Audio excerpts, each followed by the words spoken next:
Hello दोस्तों, आप सभी का स्वागत है हमारे क्रैक जनरल नॉलेज एग्जाम में। आज हम लोग जीके जीएस के टॉप 30 क्वेश्चन को देखेंगे जो होने वाली एग्जाम बिहार दरोगा, Bihar SSC and other state wise competition में आपकी सहायता करेगी। तो चलिए पहला क्वेश्चन शुरू करते हैं। पहला क्वेश्चन है, किस संधि के फलस्वरूप राइन संघ की स्थापना की गई थी? ऑप्शन नंबर ए है लुनविले की संधि, ऑप्शन बी है विला प्रेका की संधि, ऑप्शन नंबर सी है प्रेसबर्ग की संधि या ऑप्शन डी है वियना की संधि। इसका जो सही उत्तर होगा वो होगा आपको ऑप्शन नंबर सी, प्रेसबर्ग की संधि। प्रेसबर्ग की संधि के द्वारा आपको राइन संघ की स्थापना की गई थी। क्वेश्चन नंबर दूसरा है आपको, जल में आसानी से घुलनशील है? Option A carbon, option B nitrogen, option C ammonia या ऑप्शन नंबर डी आयोडीन। इसका जो सही उत्तर होगा वो होगा आपको option number C, ammonia. Ammonia जल में आसानी से घुलनशील है। अमोनिया का फार्मूला NH3 होता है। अगला क्वेश्चन है क्वेश्चन नंबर तीसरा, कहता है साइकिल चालक को प्रारंभ में अधिक बल क्यों लगाना पड़ता है? ऑप्शन नंबर ए है क्योंकि साइकिल के पहिए जाम हो जाते हैं, ऑप्शन नंबर बी है चालक जड़त्व पर विजय पाने के लिए, ऑप्शन सी है प्रारंभ में घर्षण अधिक होता है, ऑप्शन नंबर डी है उपरोक्त में से कोई नहीं। इसका जो सही उत्तर होगा वो होगा आपको ऑप्शन नंबर बी, चालक जो है जड़त्व पर विजय पाने के लिए प्रारंभ में अधिक बल लगाता है। अगला क्वेश्चन है क्वेश्चन नंबर चौथा, कहता है जेट इंजन किस सिद्धांत पर कार्य करता है? ऑप्शन ए है द्रव्यमान संरक्षण, ऑप्शन बी है ऊर्जा संरक्षण, ऑप्शन नंबर सी है रैखिक संवेग संरक्षण, ऑप्शन नंबर डी है कोणीय संवेग संरक्षण। इसका जो सही उत्तर होगा वो होगा रैखिक संवेग संरक्षण। जेट इंजन जो है आपको रैखिक संवेग संरक्षण पर काम करता है, यानी न्यूटन के तृतीय गति नियम के अनुसार यह काम करता है। अगला क्वेश्चन है क्वेश्चन नंबर 5वां, निम्नलिखित में से किसने न्यूटन से पूर्व ही बता दिया था कि सभी वस्तुएं पृथ्वी की ओर गुरुत्वाकर्षित होती है? ऑप्शन ए है आर्यभट्ट, ऑप्शन बी है वराहमिहिर, ऑप्शन सी है बुद्धगुप्त, ऑप्शन नंबर डी है ब्रह्मगुप्त। इसका जो सही उत्तर होगा वो होगा option number D, Brahmagupta. Brahmagupta ने न्यूटन से पहले ही बता दिया था कि सभी वस्तुएं जो है वह पृथ्वी की ओर क्या होती है, आकर्षित होती है। अगला क्वेश्चन है क्वेश्चन नंबर 6, एक खगोलीय मात्रक की औसत दूरी है? ऑप्शन नंबर ए है पृथ्वी और सूर्य के बीच, ऑप्शन बी है पृथ्वी और चंद्रमा के बीच, ऑप्शन सी है बृहस्पति और सूर्य के बीच। इसका जो सही उत्तर होगा वो होगा ऑप्शन नंबर ए, पृथ्वी और सूर्य के बीच की दूरी को खगोलीय मात्रक की औसत दूरी के नाम से हम लोग जानते हैं। अगला क्वेश्चन क्वेश्चन नंबर 7वां, हाल ही में नई समुद्री एमीफोर्ड प्रजाति डेमोरचेस्टिया एलांसिस कहाँ खोजी गई है? Option number A Odisha, option B Tamil Nadu, option C Kerala, option D Goa. इसका जो सही उत्तर होगा वो होगा आपको ओडिशा। ओडिशा में अभी हाल ही में नई समुद्री प्रजाति डेमोरचेस्टिया एलांसिस खोजी गई है। अगला क्वेश्चन जो है ये आपको इकोनॉमिक्स का क्वेश्चन है। इसमें कहा गया है क्वेश्चन नंबर 8वां में, यथा मूल्य कर किस पर लगाया जाता है? ऑप्शन ए है वस्तु के मूल्य पर, ऑप्शन बी है जोड़ी गई कीमत पर, ऑप्शन सी है विज्ञापन के खर्च पर, ऑप्शन डी है इनमें से कोई नहीं। इसका जो सही उत्तर होगा वो होगा आपको ऑप्शन नंबर ए, वस्तु के मूल्य पर। यथा मूल्य कर जो है यह वस्तु के मूल्य पर हमेशा लगाया जाता है। अगला क्वेश्चन है क्वेश्चन नंबर 9, भारत की सरकार किस निकाय के परामर्श के बाद न्यूनतम समर्थन मूल्य की घोषणा करती है? ऑप्शन ए है कृषि लागत और मूल्य आयोग, ऑप्शन बी है खाद्य और सार्वजनिक वितरण विभाग, ऑप्शन सी है श्रम और रोजगार मंत्रालय, ऑप्शन डी है वित्त मंत्रालय। इसका जो सही उत्तर होगा वो होगा आपको ऑप्शन नंबर ए, कृषि लागत और मूल्य आयोग। इसकी सिफारिश के बाद केंद्र सरकार MSP यानी मैक्सिमम सेलिंग प्राइस, न्यूनतम समर्थन मूल्य की घोषणा करती है। अगला क्वेश्चन है क्वेश्चन नंबर 10वां, निम्नलिखित में से किसे वर्ल्ड बैंक की सॉफ्ट लोन विंडो कहा जाता है? ऑप्शन ए है अंतर्राष्ट्रीय विकास संघ, ऑप्शन बी है अंतर्राष्ट्रीय मुद्रा कोष, ऑप्शन सी है विश्व व्यापार संगठन या ऑप्शन डी है इनमें से कोई नहीं। तो वर्ल्ड बैंक का सॉफ्ट लोन विंडो आपको ऑप्शन नंबर ए, अंतर्राष्ट्रीय विकास संघ IDA को कहा जाता है। अगला क्वेश्चन है आपको क्वेश्चन नंबर 11वां, हाल ही में तिब्बती नववर्ष लोसर महोत्सव कहाँ प्रारंभ हुआ है? ऑप्शन ए है सिक्किम, ऑप्शन बी है अरुणाचल प्रदेश, ऑप्शन सी है लद्दाख, ऑप्शन डी है नागालैंड। इसका जो सही उत्तर होगा वो होगा आपको ऑप्शन नंबर सी, लद्दाख।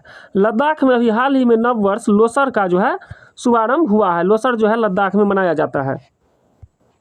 अगला क्वेश्चन है क्वेश्चन नंबर 12, पश्चिमी गोलार्ध में स्थित जनसंख्या की दृष्टि से सबसे बड़ा देश कौन सा है? ऑप्शन ए है ब्राजील, ऑप्शन बी है कनाडा, ऑप्शन सी है अर्जेंटीना, ऑप्शन नंबर डी है संयुक्त राज्य अमेरिका। इसका जो सही उत्तर होगा वो होगा संयुक्त राज्य अमेरिका, यानी USA जो है पश्चिमी गोलार्ध में जनसंख्या की दृष्टि से सबसे बड़ा देश है। वैसे अभी जनसंख्या के मामले में भारत जो है एशिया में नंबर 1 पर है। अगला क्वेश्चन है आपको क्वेश्चन नंबर 13। भारतीय राष्ट्रीय कांग्रेस के 1905 के बनारस अधिवेशन की अध्यक्षता किसने की थी? ऑप्शन ए है सुरेंद्र नाथ बनर्जी, ऑप्शन बी है फिरोज शाह मेहता, ऑप्शन सी है गोपाल कृष्ण गोखले, ऑप्शन डी है दिनसा वाचा।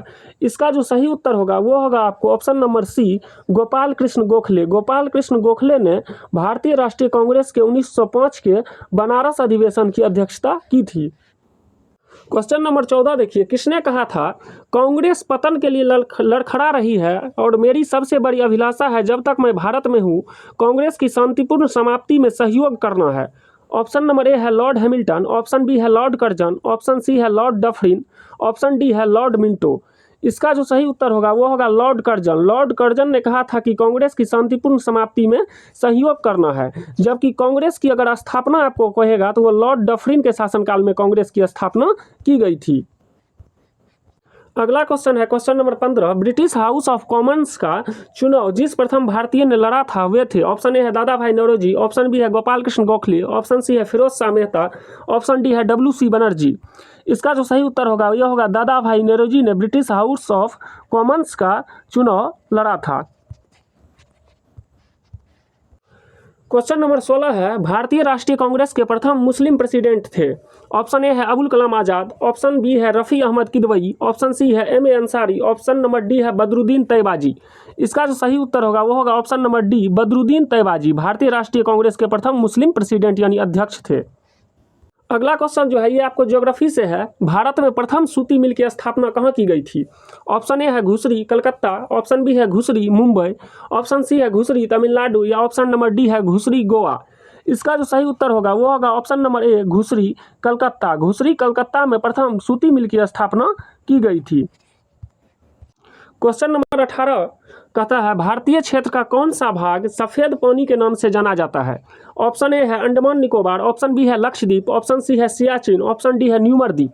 तो सियाचिन को जो है हम लोग सफ़ेद पानी के नाम से जानते हैं क्योंकि यहाँ पर बर्फ ही बर्फ है। अगला क्वेश्चन है क्वेश्चन नंबर 19। लेक किलर किसे कहा जाता है? ऑप्शन ए है क्षारीय वर्षा, ऑप्शन बी है अम्ल वर्षा, ऑप्शन सी है मूसलाधार वर्षा, ऑप्शन नंबर डी है साधारण वर्षा। तो लेक किलर जो है हम लोग अम्ल वर्षा को कहते हैं क्योंकि इसमें H2SO4 की मात्रा ज़्यादा होती है अम्ल वर्षा में, जिससे पेड़ों की पत्तियां जल जाती है तथा तालाब सब में मछली को जो है नुकसान पहुंचता है। अगला क्वेश्चन है क्वेश्चन नंबर 20। प्रति चक्रवात में केंद्र में दाब पाया जाता है? ऑप्शन ए है उच्च वायुदाब, ऑप्शन बी है न्यून वायुदाब, ऑप्शन सी है सामान्य वायुदाब, ऑप्शन डी है इनमें से कोई नहीं। इसका जो सही उत्तर होगा वह होगा उच्च वायुदाब। प्रति चक्रवात में केंद्र में जो है आपको उच्च वायुदाब पाया जाता है। अगला क्वेश्चन है क्वेश्चन नंबर 21। कौन से महासागर की आकृति त्रिभुजाकार है? ऑप्शन ए है प्रशांत महासागर, ऑप्शन बी है हिंद महासागर, ऑप्शन सी है आर्कटिक महासागर, ऑप्शन नंबर डी है अटलांटिक महासागर। इसका जो सही उत्तर होगा वो होगा आपको ऑप्शन नंबर ए, प्रशांत महासागर। प्रशांत महासागर की आकृति त्रिभुजाकार है। क्वेश्चन नंबर 22 देखिए, कहता है निम्न में से गैसीय रूप में पाया जाने वाला पादप हार्मोन है? ऑप्शन ए है एथिलीन, ऑप्शन बी है फ्लोरोजेंस, ऑप्शन सी है एबिसिक एसिड, ऑप्शन डी है इनमें से कोई नहीं। इसका जो सही उत्तर होगा वो होगा एथिलीन। एथिलीन जो है गैसीय रूप में पाया जाने वाला पादप हार्मोन है। अगला क्वेश्चन है क्वेश्चन नंबर 23। निम्न में से फूल खिलने वाला हार्मोन किसे कहा जाता है? ऑप्शन ए है एथिलीन, ऑप्शन बी है फ्लोरिजेंस, ऑप्शन सी है ट्राउमेटिन, ऑप्शन डी है जिब्रेलिन्स। इसका जो सही उत्तर होगा वो होगा आपको ऑप्शन नंबर बी, फ्लोरोजेंस। फ्लोरोजेंस को फूल खिलाने वाला हार्मोन कहा जाता है, जबकि जिब्रेलिन्स बीजों को सुसुप्त अवस्था में रखता है आपको। क्वेश्चन नंबर 24 है गेहूं का टुंडू रोग का कारण क्या है? ऑप्शन ए है जेंथोमोनस ओराइजी, ऑप्शन बी है जेंथोमोनस सिट्री, ऑप्शन सी है कोरिनोबैक्टीरिया टिटकी या ऑप्शन डी है इनमें से कोई नहीं। इसका जो सही उत्तर होगा वो होगा आपको ऑप्शन नंबर सी, कोरोनोबैक्टीरिया टिटकी। यह जो है गेहूं में रस्ट रोग जो लगता है उसका यही कारण है, यही जीवाणु के कारण गेहूं में रस्ट रोग लगता है। क्वेश्चन नंबर 25 है किस रोग के कारण पत्तियां सिकुड़ जाती है तथा छोटी हो जाती है और पत्तियों का क्लोरोफिल नष्ट हो जाता है? ऑप्शन ए है तंबाकू का मोजक रोग, ऑप्शन बी है पोटैटो मोजक, ऑप्शन सी है धान का अंगमारी रोग या ऑप्शन डी है इनमें से कोई नहीं। इसका जो सही उत्तर होगा वो होगा ऑप्शन नंबर ए, तंबाकू का मोजक रोग। तंबाकू के मोजक रोग के कारण इसकी पत्तियां सिकुड़ जाती है तथा पत्तियों का क्लोरोफिल जो है आपको नष्ट हो जाता है। क्वेश्चन नंबर 26 है मनुस्मृति के वर्तमान स्वरूप की रचना किस काल में हुई थी? ऑप्शन ए है सातवाहन काल, ऑप्शन बी है शुंग काल, ऑप्शन सी है कुषाण काल और ऑप्शन डी है कण्व काल। इसका जो सही उत्तर होगा वो होगा आपको ऑप्शन नंबर बी शुंग काल, यानी मनुस्मृति की जो रचना हुई थी वो आपको शुंग काल में हुई थी मनुस्मृति की रचना। क्वेश्चन नंबर 27, किस वंश के शासकों के नाम से पहले उनकी माता का नाम होता है? ऑप्शन ए है मौर्य, ऑप्शन बी है शुंग, ऑप्शन सी है सातवाहन, ऑप्शन डी है कुषाण। इसका जो सही उत्तर होगा यह होगा आपको option number C Satavahana. Satavahana शासक अपने वंश से पहले अपनी माता का नाम लगाते थे और सबसे पहले शीशे के सिक्के आपको सातवाहन शासक ने ही जारी किए थे।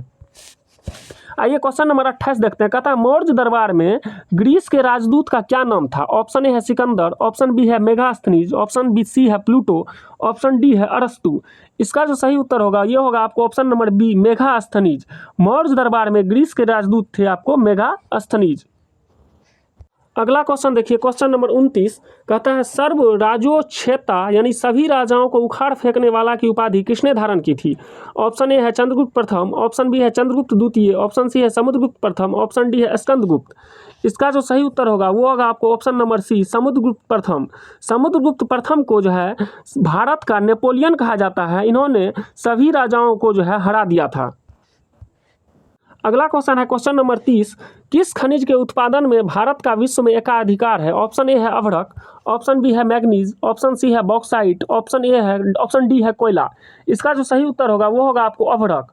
अभ्रक के उत्पादन में भारत का विश्व में एकाधिकार है और अभ्रक जो है आपको सबसे ज़्यादा झारखंड राज्य में पाया जाता है। दोस्तों यह वीडियो आपको कैसा लगा हमें कमेंट्स में ज़रूर बताइएगा।